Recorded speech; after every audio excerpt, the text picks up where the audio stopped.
जागतिक योगा दिनानिमित्त सांगलीकरांनी शनिवारी आणखी एका विक्रमात भर घातली आहे। टाळ मृदुंगाच्या निनादात विठ्ठल नामाच्या गजरात भक्ती योगात 5.5 लाखांवरील नागरिकांनी योगा केलाय। येथील छत्रपती शिवाजी स्टेडियम्स यांसह सुमारे 1600 ठिकाणाहून ऑनलाईनद्वारे आभासी पद्धतीने नागरिक सहभागी झाले होते। ग्रामविकास मंत्री जयकुमार गोरे यांच्या प्रमुख उपस्थितीमध्ये झालेल्या या उपक्रमाची नोंद world book records India, Asia world book records आणि इंडिया बुक ऑफ वर्ल्ड रेकॉर्ड्समध्ये नोंद झाली आहे। जिल्हा परिषद, चितळे दूध डेअरी आणि विश्वयोग दर्शन केंद्र सांगली मिरज यांच्या वतीने येथील छत्रपती शिवाजी महाराज स्टेडियमवर झालेल्या या भक्तियोग उपक्रमाचं आयोजन करण्यात आले। यावेळी ग्रामविकास मंत्री जयकुमार गोरे, खासदार विशाल पाटील, सुरेश खाडे, सुधीर गाडगीळ, तृप्ती धोडमिसे, पोलीस अधीक्षक संदीप घुगे, जिल्हा शल्य चिकित्सक डॉक्टर विक्रमसिंग कदम, चितळे डेअरीचे संचालक गिरीश चितळे, भाजपा नेत्या श्रीमती जयश्री पाटील, मकरंद देशपांडे, उद्योजक मनोहर सारडा यांच्यासह मोठ्या संख्येने सांगलीकर या उपक्रमात भक्तियोग उपक्रमात सहभागी झाले।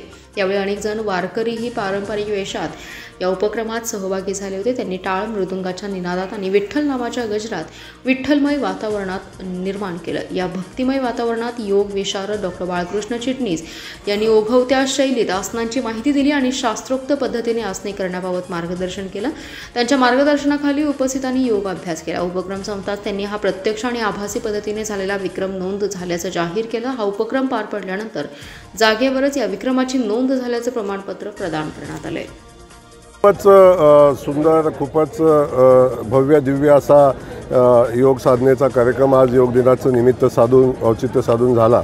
मला वाटते 5.5 लाख लोकांनी या साधनेमध्ये सहभाग घेतलेला आहे आणि एकावेळी 5.5 लाख साधक योग साधक एकावेळी एकाच प्रकारे योग करतात। हा खूप मोठा विक्रम आहे आणि तो सांगली जिल्हा परिषदेच्या शिव, त्यांच्या सगळे प्रशासन आणि इथले सगळ्या सेवाभावी संस्थान, खास करून त्यांच्या पाठीशी उभे असलेले चितळे ग्रुप या सगळ्यांनी मिळून आजचा एवढा मोठा कार्यक्रम या ठिकाणी पार पाडलेला आहे। या उपक्रम करण्यात आलेले तो एक विषय, आणखी याचं सातत्य व्हावं, याच्यात सातत्य व्हावं यासाठी शाळेच्या माध्यमातून कशा पद्धतीने करण्यात येईल? ते सातत्य राहिलं पाहिजे। सगळ्या गोष्टी सातत्य असल्याशिवाय त्याचा इफेक्ट आणि परिणाम येत नाही।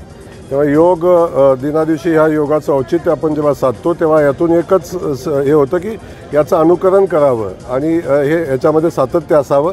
यासाठी याचा प्रातिनिधिक योग दिवस आपण साजरा करतो आणि या दिवशी केलेल्या योगाचं अनुकरण आपण वर्षभर करावे ही त्यातली भूमिका असते।